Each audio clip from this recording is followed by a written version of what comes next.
మహబూబ్ నగర్ స్థానిక సంస్థల ఎమ్మెల్సీ ఉప ఎన్నిక జరుగుతోంది. కొడంగల్ ఎంపీడీఓ కార్యాలయంలో CM Revanth Reddy ex officio ఓటును వినియోగించుకోనున్నారు. కాసేపట్లో పోలింగ్ ప్రక్రియ ప్రారంభం కానుంది. మొత్తం 1439 మంది తమ ఓటు హక్కును వినియోగించుకోనున్నారు. ఉమ్మడి జిల్లా వ్యాప్తంగా 10 పోలింగ్ కేంద్రాలు ఏర్పాటు చేశారు. పోలింగ్ కేంద్రాల దగ్గర 144 సెక్షన్ అమలవుతుంది. నియమావళిని ఉల్లంఘిస్తే కఠిన చర్యలు తీసుకుంటామని ఎన్నికల అధికారులు ప్రకటించారు.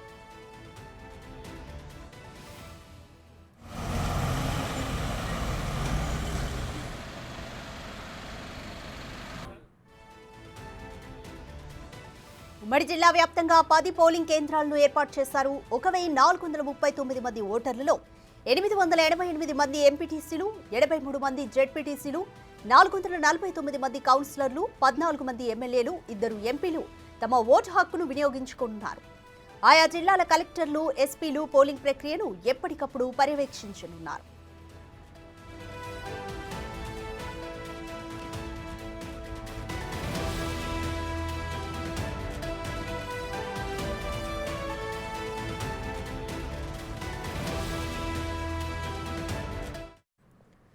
రైట్, మోర్ డీటెయిల్స్ మా ప్రతినిధి రాణా అందిస్తారు.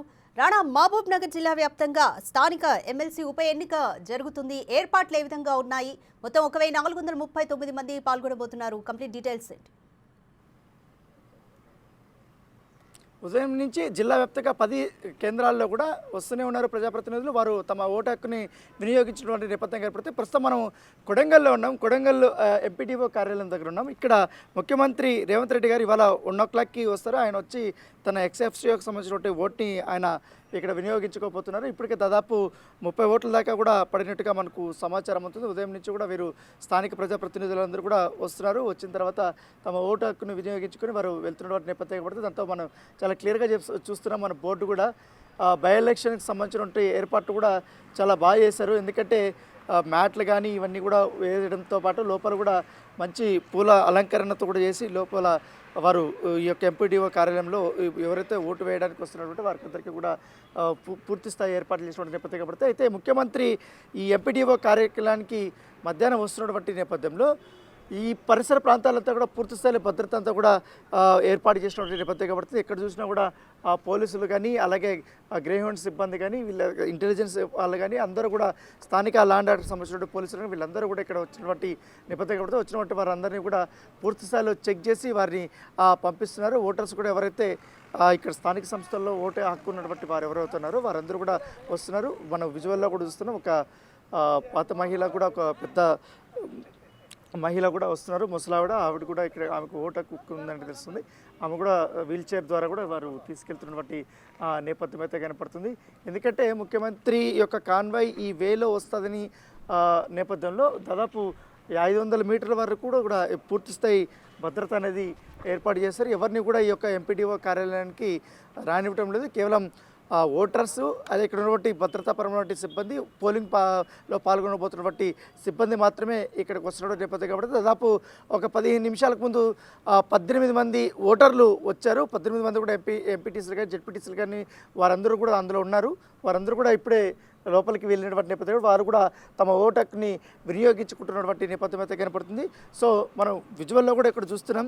మొత్తం జిల్లా స్థాయి ఎస్పీ స్థాయి అధికారులందరూ కూడా ఇక్కడికి వచ్చారు. ఎందుకంటే ముఖ్యమంత్రి తొలిసారి ముఖ్యమంత్రి అయిన తర్వాత ఆయన జిల్లాకి ఇప్పుడు జరుగుతున్నటువంటి బై ఎలక్షన్స్ కాబట్టి దానికి తగ్గట్టుగానే ఇక్కడ ఏర్పాట్లు కూడా వారు చేసినటువంటి నేపథ్యం అయితే కనపడుతుంది. ఎందుకంటే మొత్తం ఈ ఏరియా అంతా కూడా వారు బ్లాక్ చేశారు. పక్కన ఉన్నటువంటి షాప్స్ అవన్నీ కూడా క్లోజ్ చేశారు. ఎందుకంటే ఓటర్స్ వచ్చినప్పుడు కూడా ఎవరి వాళ్ళని అడ్డుకోకుండా కూడా ఇక్కడ ఎటువంటి ఇబ్బందికరమైనటువంటి పరిస్థితులు కూడా రానికుండా కూడా పూర్తిస్థాయి వారికి వచ్చినటువంటి వారిని అందరినీ కూడా లోపలికి పంపించేందుకు వారు ఏర్పాటు చేస్తారు.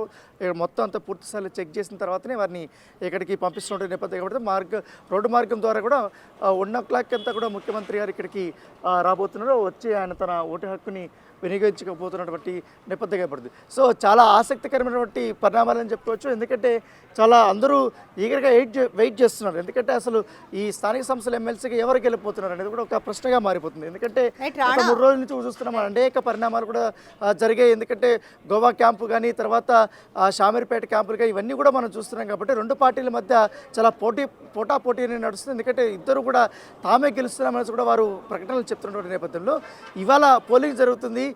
సాయంత్రం వరకు కూడా అసలు ఒక క్లారిటీ అనేది వస్తుంది ఎవరు పక్కన నిలబడుతుంది. ఎందుకంటే ఈసారి ఎలక్షన్స్లో భారీగా క్రాస్ ఓటింగ్ జరుగుతుంది అనేసి కూడా ఒక జరుగుతున్నటువంటి నేపథ్యంలో, ఎందుకంటే మహబూబ్ నగర్లో చూసాము జిల్లా హెడ్ క్వార్టర్స్లో కూడా అక్కడ కూడా అలాంటి పరిస్థితి ఉంది. ఇప్పుడు కొడంగల్లో తక్కువ ఓట్లు ఉన్నప్పటికీ కానీ కొడంగల్లో సో ఆల్మోస్ట్ ఇప్పుడు సగం వరకు కూడా తమ ఓటు హక్కుని వినియోగించినట్టుగా తెలుస్తుంది మనకి. Right, thank you Rana.